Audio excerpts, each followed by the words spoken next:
My next guest is Tom Hoerr. He has led schools for 37 years and is now a scholar in residence at the University of Missouri, St. Louis, where he teaches prospective principles.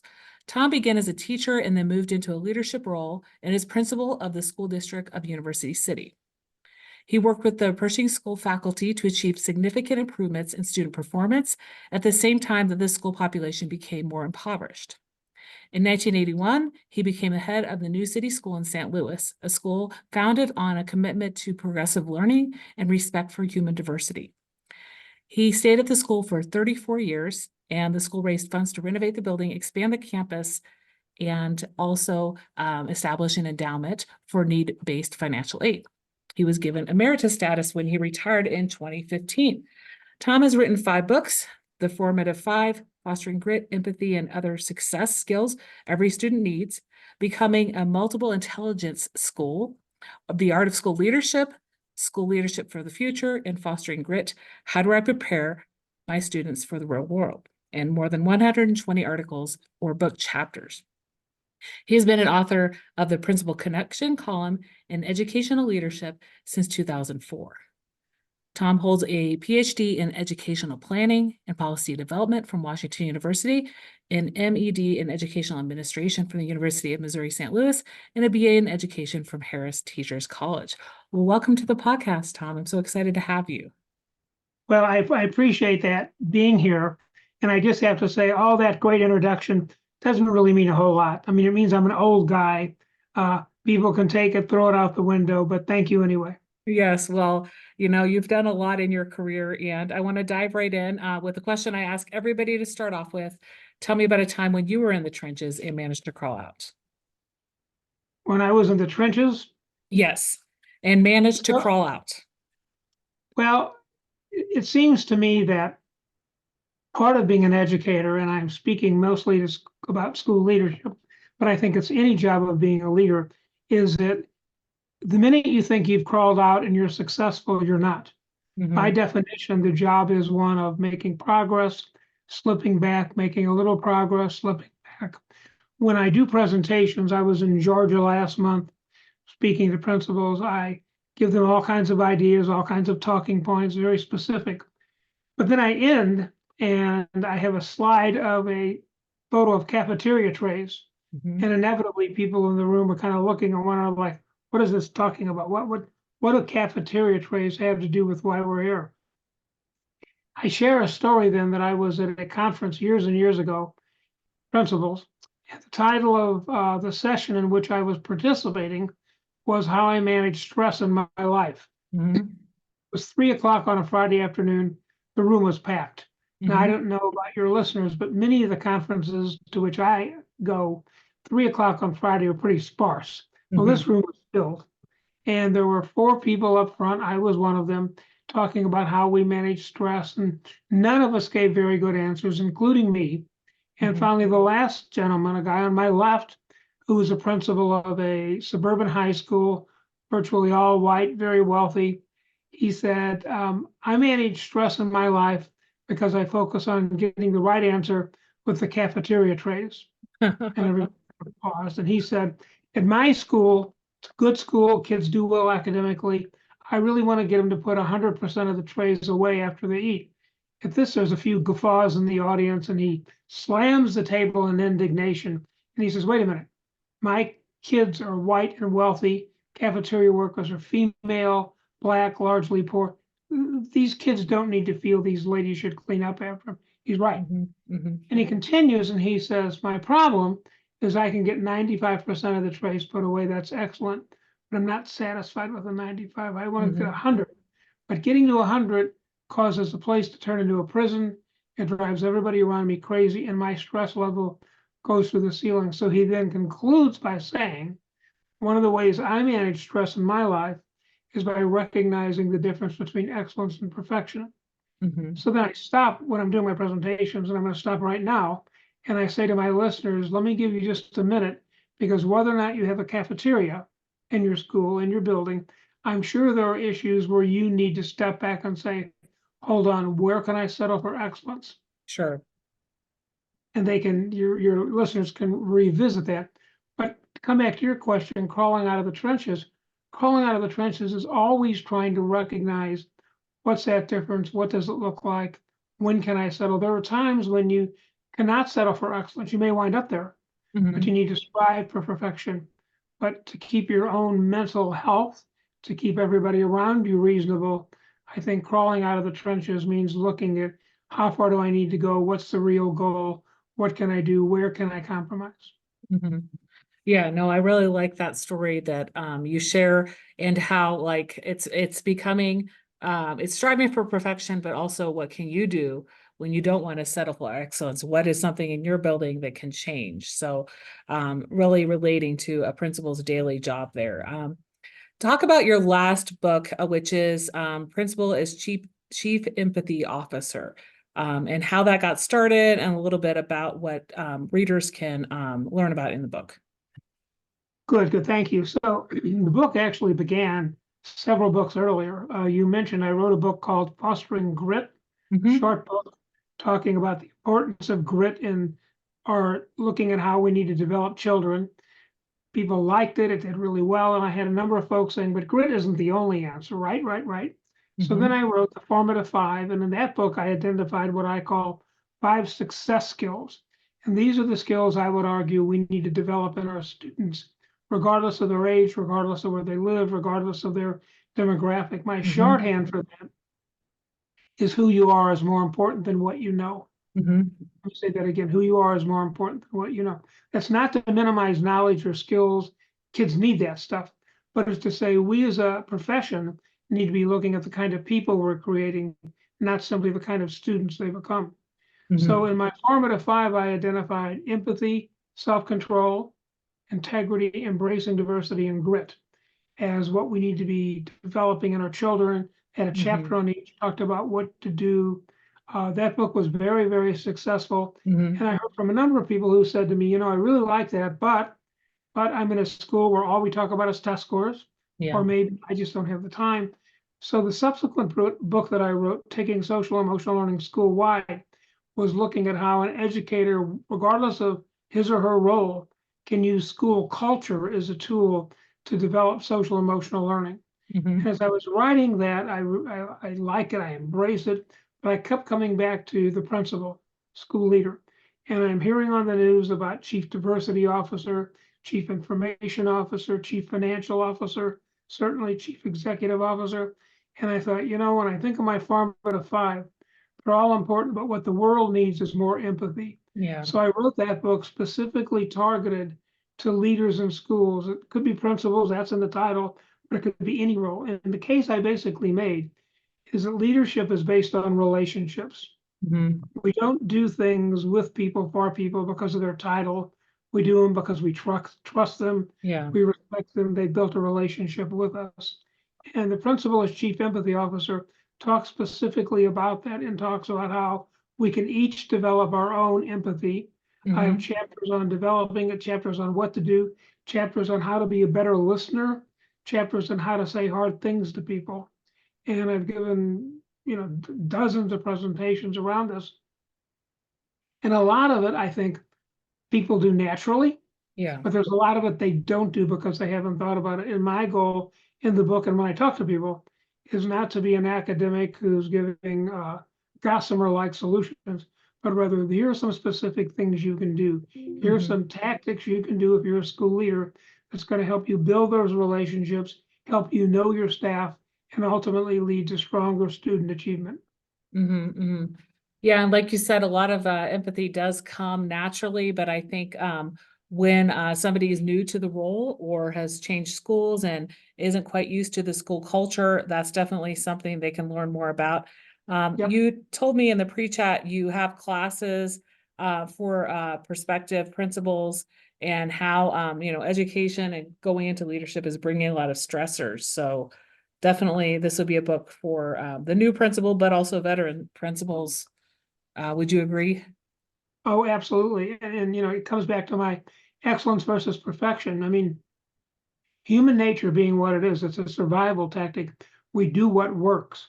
Well, Hmm. if you're a new principal, absolutely, you can get it from the library. You don't need to buy it. But Hmm. if you're a new principal, absolutely, this book I think would be very helpful. But if you're an experienced principal, you've fallen into a pattern. I did. Mhm. Inevitably, the world around us changed. It did for me. And chances are you have some new folks coming. Mhm. One of the exercises, for example, in my book, I talk about the bubble. And if you Google bubble, if you read about it, there's a lot of talk about the political bubble in which we all create and find ourselves. You know, we listen to political stations, TV that biases us in the sense that that's what we already are Mhm. predisposed to. Yeah. We talk to people who agree with us. Well, that happens in schools too. Folks who are listening, watching, if they're in a school leadership role, if they have time, and we're not going to do it now, if I was with them, I would ask them, you know, write down the names of the 5 people that you talk to the most, the people whose opinions come to you the most. Great, Mhm. that's easy to do. And then I'd say write down the names of the 5 people from whom you don't hear as much, the people with whom you don't interact. Inevitably, that's going to happen. There's going to be a continuum. They may be very effective teachers. They Mhm. may be people who disagree with you on some issues. And part of the role of a chief empathy officer is to Mhm. say, hold on, there's an imbalance here. What can I do to reach out to those people? How can I make myself more accessible? How can I create a bond where even though we may not agree on some fundamental issues, we can listen to one another, we can hear one another, and we can work more collaboratively. Mhm. Mhm. Yeah. No, I think those are definitely things to think about for those who are trying to really find out within themselves where they can grow, right? As Yep. opposed to a bias or a culture, as you said, somebody coming into a culture that might bias them in one way or the other, but really kind of seeing things from the outside. And I think principals who are involved in maybe leadership masterminds or other groups where they're connecting with people outside of their building, outside of their district or state also helps get that perspective as well. Yep. Um, So let me, when you say outside, let me give one little suggestion. sure. And, you know, bear in mind, when you gave the great introduction to me, I said, I simply means I'm old.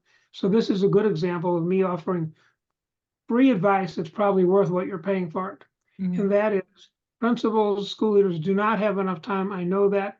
So I apologize in advance. However, something that was really helpful for me, and I didn't realize it until I was in the middle of it, and I would encourage people to do it. I belong to a book group. I belong to a book group for probably 25 years now. 5 guys, none of them are educators. So it's Mhm. really useful for me every month, every 6 weeks. We get together, we read books, fiction, nonfiction, we talk about them. But I'm sitting now having discussions, and inevitably, we talk about the world, we talk about leadership because these people all have different leadership roles. And to me, it's very helpful not simply to be talking with other educators, even though their schools are different, even though their backgrounds are different. There's something to be gained by hearing what a banker says, what an attorney says, what a small business person says, what a Mhm. finance guy says. Mhm. Mhm. Yeah, that's very helpful as well for leaders. Not only reading leadership books that aren't related to education, but yeah, as you said, being in a group with people who are in roles but are not related to education. Yes. So you have several speaking events on a monthly basis. Let's talk a little bit on some of the virtual or in-person speaking events that you tend to do and what you tend to speak on, especially this spring and summer. Well, I've been speaking for the past couple of years, mostly on the principal as chief empathy officer. And Mhm. within that, I embed the social emotional learning constructs. And Mhm. what I try to do is help people reflect on their practice and help them learn from one another. I mean, I'm like you, I'm old enough. I've attended lots and lots of conferences, workshops. No matter how good the speaker is, I'm going Yeah. to learn more if I'm connecting with the people around me. Yeah. So the last thing I do is stand as a font of wisdom. What I will do is raise issues. I'll ask people questions, have them turn to their neighbor and talk. Learning should be a constructive process. Mhm. You know, we all learn when we are taking knowledge and bending it, making it our own. So I'll do that. I'll look at practices. If you're a school leader, whatever your role is, what is it that you can do to become a better listener? How can you become somebody who changes the culture in your school? For Mhm. example, one of the things that I've been talking about probably for the last 6 months, it wasn't in my book. I kind of stumbled onto it, if you will, read more about it, and it began looking at it. every time I present, I'm talking to people who run schools of, 150, 200, high schools of 2,000, three Mhm. thousand, And everybody, no matter how good their school is, wants to improve the culture. And Sure. by that, I mean, they mean that they want not only to create a place where kids are learning more, which is the goal, but they want to create a place where the adults are learning more, where everybody is kinder to one another, when we're all on the same team. That's Mhm. probably always been a need, but certainly in 2024, it's really a need because our country has become so balkanized. So one of the little things that I talk about that's really little is really big, is Mhm. the importance of building in a culture of gratitude within your school. Mhm. And I begin by asking people for what they're grateful. We think about the educators who've had an influence on them. And then I lead people generally to the fact, the reality that all of us, you, me, all of us are people for whom we feel appreciation, to whom we feel gratitude. Chances are we haven't taken the time to thank them. Why is Mhm. it? Well, we're all too busy.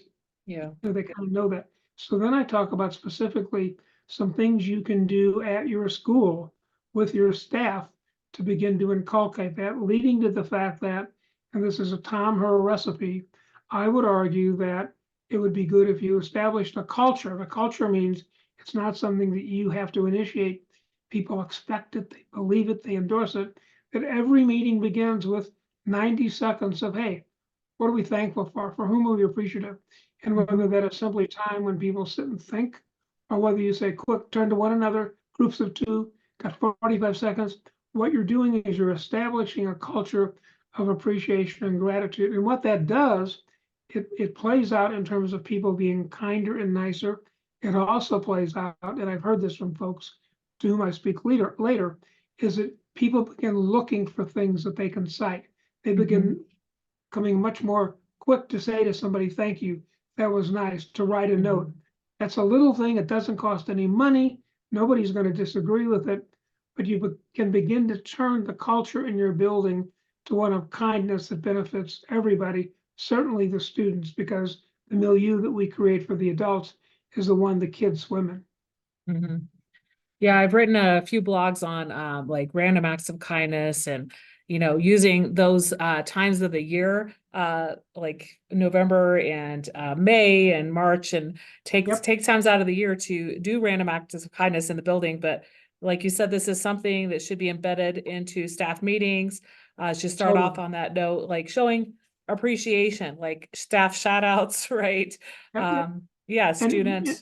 and the problem, as we all know, and your listeners, I'm sure somebody's thinking that's a good idea, and Sure. the but is one of two things. Either, but I don't have enough time, and I'm going to say, hold on a second, you Hmm. don't have enough time not to do this. We're Yeah. talking about a very quick thing. The other but is, well, I don't think people would accept it. Well, that's exactly why you need to do it. Hmm.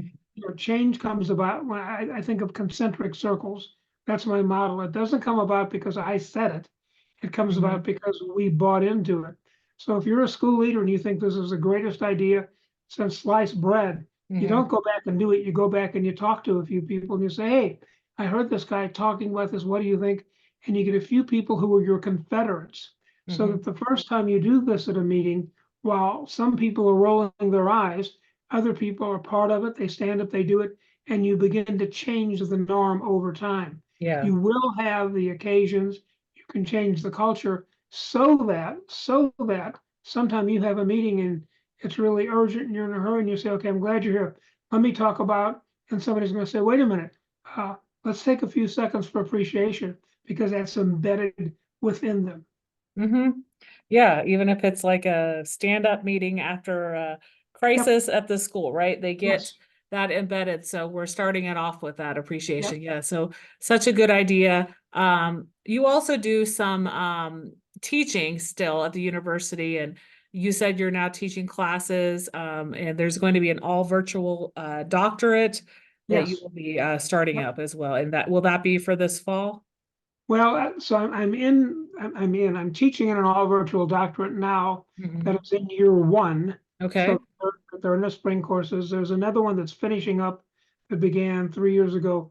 A colleague and I are contemplating starting one a year from now, January 2025. Okay. It all virtual means anybody, anywhere. And we're talking about looking at leadership, social emotional learning, and character, and Mhm. how do we bring those together? We'll Okay. probably have, my guess is 15, 18 students. We don't want to have too many from all around the country. And I've been teaching virtually now, well, since the beginning of the pandemic. Mhm. And I think certainly it's not as much fun, if you will, as being in the room with people. Semicolon, however, comma, it's really easy. People, last night I had class. I had a couple of people with babies in their arms. I Mhm. had a couple of people where there were dogs in the room. You know, that's all really cool. And my job as the instructor is to think about how I can build community, even though we're only looking at a screen. And you Yeah. can do that. So I'm excited about that. If anybody might be interested in that doctorate, shoot me an email. I'd be happy to put them on our list or answer questions as we move forward. Okay, yeah, so that will be in January of 25. So we'll definitely put your information in the show notes.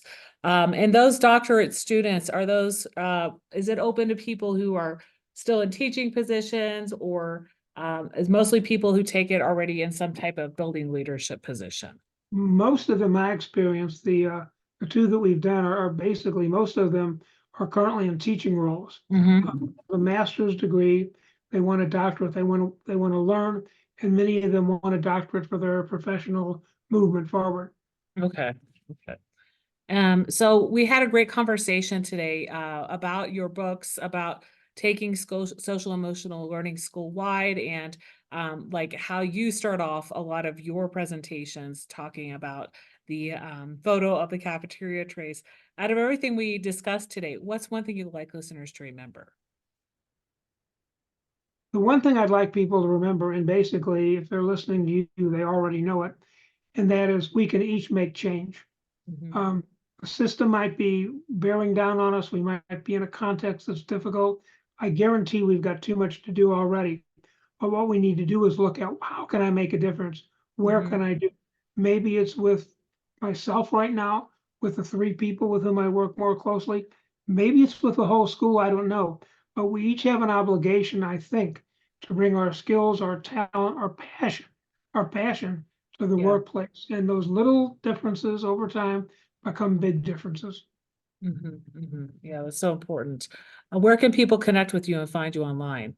I've got a website, thomasrhoerr.com, Mhm. and thomasrhoerr.com, or if they just send me an email at trhoerr, again, trhoerr@aol.com. That's how old I am. I had that email address in 93, I think. Yeah. Yeah, I've had a few email addresses for quite a while too. So, But I'd you love to hear know, from people. Thank you. if it works for you, you keep the email address. And like you said, if people are interested in that doctoral program that starts out next January, they can reach out to you and then find resources about your books and speaking on your website as well. Well, thank you so much for being my guest on the Out of the Trenches podcast today. It was a pleasure to learn from you and discuss school culture and social emotional learning. Hey, this was fun. You keep up the good work. We educators don't have enough time. We've got too much to do, and we need people like you taking care of us. Thanks so much. Bye.